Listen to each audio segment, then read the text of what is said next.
नमस्कार. दुहेरी माझा मितवा ह्या सिरियलचे एपिसोड पाहण्यासाठी चॅनलला लाईक आणि सबस्क्राईब नक्की करा, म्हणजे पुढे येणारे नवनवीन व्हिडिओ तुमच्यापर्यंत लवकरच पोहोचतील. आज आपण पाहत आहोत तिथे क्लाउड किचनची जी काही प्रॉब्लेम्स होती ती ऑनलाईन होती, तर ती आकाशने सगळी क्लिअर करून दिलेली असतात. आकाश सगळ्यांना सांगतो की मी आता निघत आहे आणि काका तुमच्या 2 दिवसांनी अपॉइंटमेंट आहे डॉक्टरकडे, तेव्हा मीच तुम्हाला घ्यायला येईन. सगळी कामं तुमची दादांनी मलाच करायला सांगितली आहे असं सांगतो. मग आकाश निरोप घेतो.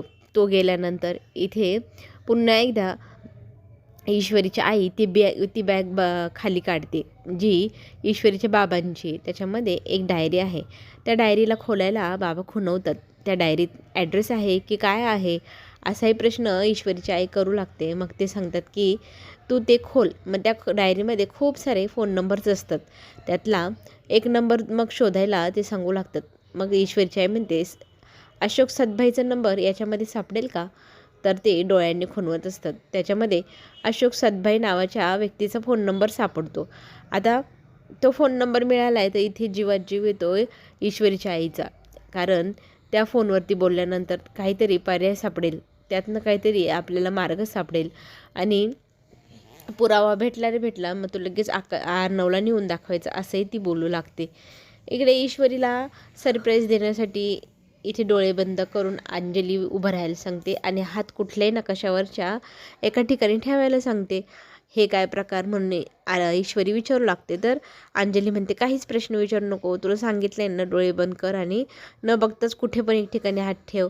तसं मग ती करू लागते. डोळे बंद करून तिने एका ठिकाणी हात ठेवला तर अंजली जोरात बोलते, दुबई, म्हणजे आता तुम्हाला दोघांना हनीमूनला मी दुबईला पाठवणार, ये असं म्हणत ती सगळ्यांना चेअरअप करत असते.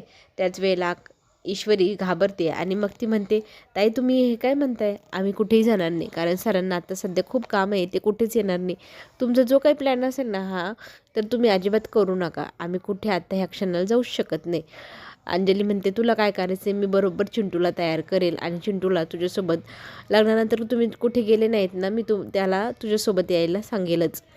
हे सगळं बोलणं चालू असते. ईश्वरी नकार देत असते, ताई ऐका ना प्लीज, असं काही करू नका अशी ती विनंती करत असते. पण आजी पण आता अंजलीच्याच बाजूने बोलत असते, नाही तुम्ही कुठेतरी जायलाच हवं. इथे हे दोघं हनीमूनला जात आहे अशी बातमी लगेचच राकेशला वल्लवी देऊ लागते आणि पुढे जो काही प्लॅन आहे तो मग राकेश करेलच, की ह्या दोघांमध्ये भांडणं कशी होतील, ती सगळ्यांसमोर कशी येतील. त्या दोघांमध्ये भांडणं लावण्याचं काम आता वल्लवी आणि राकेशने धरलेलंच आहे. इथे अशोक सदभाईचा फोन नंबर मिळाल्या लगेचच ईश्वरीची आई फोन लावू लागते. फोन लावल्यानंतर तिकडनं एक बाई फोन उचलते. मग ती विचारू लागते, हा नंबर अशोक सदभाई पत्रकार यांचाच आहे का? ती बाई बोलते, हो. मग मला एक गोष्ट सांगायची, त्यांच्याशी मी फोनवर बोलू शकते का म्हणून विनंती करू लागतात. समोरून ती बाई म्हणू लागते की त्यांना मारून 2 वर्ष झाली. हे ऐकल्यानंतर खूप मोठा धक्का इथे ईश्वरीच्या आईला आणि वडिलांना बसतो. काय? कधी? माहीतच नाही. बरं, सॉरी मी तुम्हाला अशा वेळेला फोन केला, माझ्याकडे खूप दिवसाचा नंबर होता म्हणून मी फोन केला.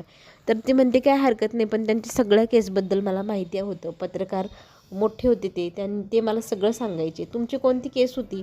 तर ती सांगू लागते की बिझनेसमॅनसोबतची जी न्यूज होती ना, त्या न्यूजविषयी मला थोडीशी गोष्टी जाणून घ्यायच्या होत्या. तर ती म्हणू लागते, हो तो दिवस तर मी कधीच विसरणार नाही. आमच्या आयुष्यातला सगळ्यात चांगला दिवस होता. त्याच दिवशी आम्ही स्कूटर विकत घेतली होती. इतका पैसा आम्हाला मिळाला होता. मग ती म्हणू लागते की यांचे काही मित्र आहे, तेही त्या न्यूज कव्हरिंगसाठी होते, तर त्यांचे नंबर मी तुम्हाला देईल. तुम्ही त्यांच्याशी संपर्क साधून त्या बातमीविषयी माहिती मिळवा. तर इथे ईश्वरच्या आईच्या जीवात जीव येतो की चला कोणीतरी आपल्याला मदत करू शकते ह्या केसमध्ये. इथे ईश्वरी अंजलीने दुबईची ट्रिप प्लॅन केली हे सांगण्यासाठी अर्णवकडे आलेले असते. पण अर्णव तिला म्हणत असतो, कुठलेही कारणं करून माझ्याशी बोलण्यासाठी इकडे माझ्याजवळ यायचा प्रयत्न करू नको. ईश्वरी त्याला म्हणत असते, मला तुम्हाला महत्त्वाचं सांगायचं, प्लीज माझं ऐकून घ्या. मी काही तुमच्याशी टाईमपास करायला नाही बोलायला आलेले. तर तो म्हणतो, तू आणि तुझ्या आईची दोघीही खूप नाटके करणाऱ्या बायका आहेत. माझ्यासमोर कुठलंही नाटक करायचं नाही आणि माझ्याशी बोलण्याचाही प्रयत्न करायचा नाही, निघ इथून. तर ईश्वरी त्यांच्याशी बोलण्यासाठी प्रयत्न करू लागते. माझं ऐकून तर ह्या म्हणत असतानाच इथे अर्णवला इतका राग येतो, लगेच हाताला धरून तो ईश्वरीला धक्का देऊ लागतो. ईश्वरी धक्का लागल्यामुळे लगेचच भिंतीवरती पडते. तिच्या हाताला बांगडीची काच लागते. ती जोरात किंचाळून उठते आणि तिला हाताला लागले म्हटल्यावरती ते पाहण्यासाठी अर्णव पुढे येतो. तर ती म्हणू लागते, तुम्हाला तर आता माझी सगळी गोष्टी नाटकेच वाटतात ना, माझ्याशी बोलायचंच नाही, तुम्हाला नका बोलू. आणि मग तो तोंड फिरवून तिच्यापासून दूर जातो. इथे ईश्वरीला वाईट वाटत असतं, कुठल्या भाषेत त्यांच्याशी बोलावं हे काहीच ऐकून घ्यायला तयार नाही. राकेश आता ईश्वरीच्या खोलीत घुसला आहे. त्याने एक प्लॅन केला आहे. त्या प्लॅनप्रमाणे त्याने रूममध्ये काहीतरी गोष्ट ठेवलेली आहे. त्याच्यामुळे अर्णव आणि ईश्वरीमध्ये भांडण नक्की होणार हा त्याचा विश्वास असतो. वल्लवी त्याला मदत करत असते. तो रूममध्ये तर इथे रूममध्ये कुणाला जाऊ द्यायचं नाही हे काम वल्लवीचं. तितक्यात ईश्वरी तिथे येत असते. ईश्वरीला येताना पाहिल्या वल्लवी तिला पकडते आणि थांबवते. मला तुझ्याशी बोलायचं आहे. तुम्हाला आता दुबईला हनीमूनला पाठवायचं आहे. तुमचा संसार चांगला सुरळीत चालू होणार आहे. त्याच्यासाठी मला तुला काहीतरी गिफ्ट द्यायची आहे. चल ना माझ्यासोबत असं म्हणत हाताला खेचून घेऊन जाते. तिला तर नेलं आहे, पण इथे आता अर्णव येत असतो. तर अर्णव खोलीत घुसणार त्याच क्षणाला त्याला कॉल येतो. मग तो कॉलवर बोलत बोलत पुन्हा खाली येतो आणि राकेशच्या जीवात जीव येतो आहे. त्याचं लक्ष नाही आहे. पाहिल्यावरती हळूहळू त्याच्या पाठीमागून तो खाली उतरतो आणि त्याला धक्का देतो. अर्णव म्हणू लागतोय, तुला जास्त झाले, कशाला धक्का देतोय रे? तर तो म्हणतो, चिंटुकल्या तू काही नाही करू शकत रे, तुला मी घाबरत नाही. मग तो म्हणतो, तुझ्यासारख्या खोटारड्या माणसाला काही मला एक्सप्लेनेशन द्यायचं नाही. तरी इथे लगेच चिंटुकल्या म्हणत राकेश त्याला चिडवू लागतो, तू काय खोटं बोलणार नाही, तू तर तुझ्या ताईशी तर रोजच खोटं बोलतो. अशा तिथे दोघांच्या गप्पा चालू असतात. अर्णव त्याच्याकडे इग्नोर करत मग खोलीकडे जाऊ लागतो. इकडे मात्र वेळ काढायला संधी मिळावी म्हणून लगेचच वल्लवी रूममध्ये ईश्वरीला काही दागिन्यांची बॉक्सेस खोलून दाखवत असते. यातला कुठलाही दागिना तुला आवडला ना, तू नक्की घे. तुझ्याकडे काही सोन्याचे दागिने वगैरे नाही, दुबईला जाणार आहेस तू, आता तुला काही गोष्टी हव्यात की नाही, म्हणून मी तुला हे दागिने देते. ट्रेंडिंग आहे, हे छान नेकलेस आहेत, ते घालून तू नक्की दुबईला जा. ईश्वरी टाळत असते, मला नको हे सगळं, मी चालले माझ्या खोलीत. पण बरोबर वेळ काढण्यासाठी मामी तिच्याशी गोड बोलू लागते. मामींना ती वल्लवी मामी तुम्ही माझ्याशी एवढं गोड का बोलताय असा प्रश्न करते. तर ती म्हणते, मी काही नेहमीच वाईट वागते का? मलाही चांगलं वागता येतं, तुला दाखवते ना मी कशी आहे. तर इथे तितक्यात आकाश येतो आणि आकाश सांगू लागतो की मी तुमच्या आईवडिलांच्या घरी गेलो होतो, आता तिकडनं चालू आहे. क्लाउड किचनला प्रॉब्लेम आला होता, ते दुरुस्ती करण्यासाठी मला दादाने तिकडं पाठवलं होतं. इथे ईश्वरीला इतकं चांगलं वाटतं की माझा नवरा इतका रुसलेला रागावलेला असतानाही ताईसाठी आणि माझ्या आईसाठी वडिलांसाठी किती विचार करताय. आकाशला त्यांची मदत करायला पाठवली आहे. आणि वल्लवी इकडे लगेचच फोनवर करून काम झाले का विचारू लागते. तर राकेश सांगतो की काम फते केलं आहे रूममध्ये. त्यांनी जो प्लॅन केला आहे तो सगळा तिथे करून झालेला असतो आणि तो खाली गेलेला असतो.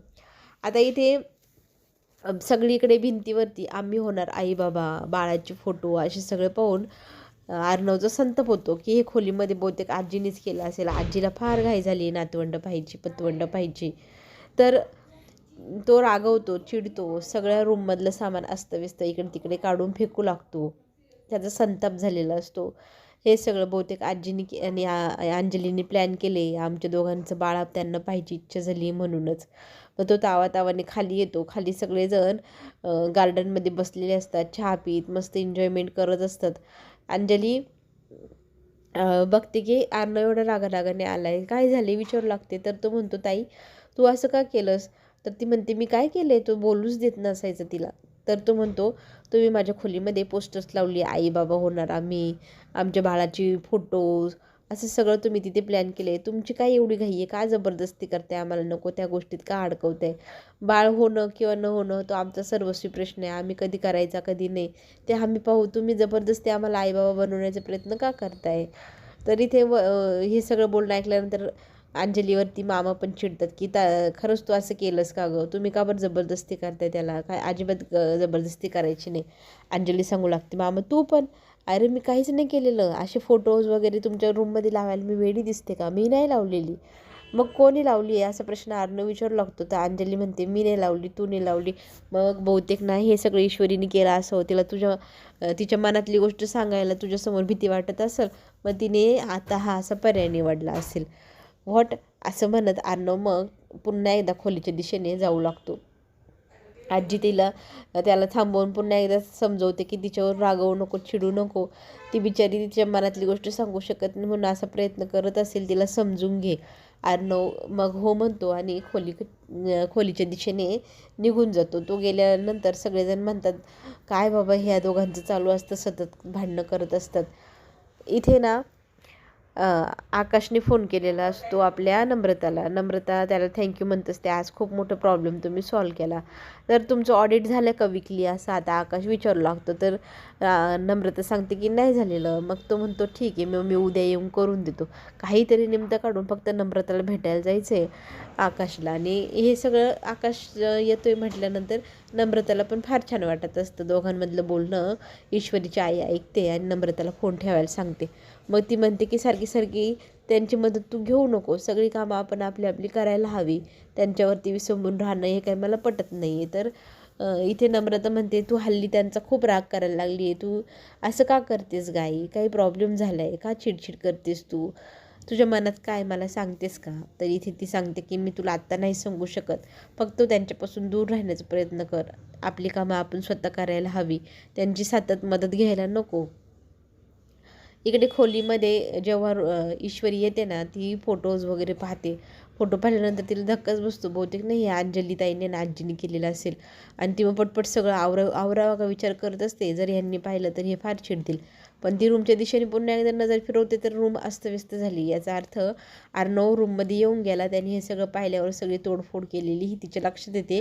ती रूममधली आवराआवरी सुरू करते. तितक्यातच तिथे अर्णव येतो, दरवाजा उघडतो, धाडकन दरवाजा पुन्हा बंदही करतो. आता तो इथे जा विचारायला ईश्वरीसमोर उभा आहे आणि ईश्वरीला तो सांगतो की तू हे सगळं का केलं. ती म्हणते मी नाही केलं. मग तो म्हणतो अंजलीने पण नाही केलं. याचा अर्थ तूच केलं आहे. पूर्ण आरोप त्याने आता ईश्वरीवर टाकून दिलेला असतो. आता ईश्वरीने पुन्हा एकदा कंबर कसली, झालेल्या गोष्टी विसरायला हवं. आणि हा जो नकटा आहे ना, याला खूपच राग येतो आहे. याच्या नाकावरचा राग घालवण्यासाठी काहीतरी युक्ती ते शोधली आहे. त्या युक्तीचा काय उपयोग होतो आहे का ते आपल्याला पुढे पाहायला मिळणार. चला तर मग आपण पुन्हा भेटू. धन्यवाद.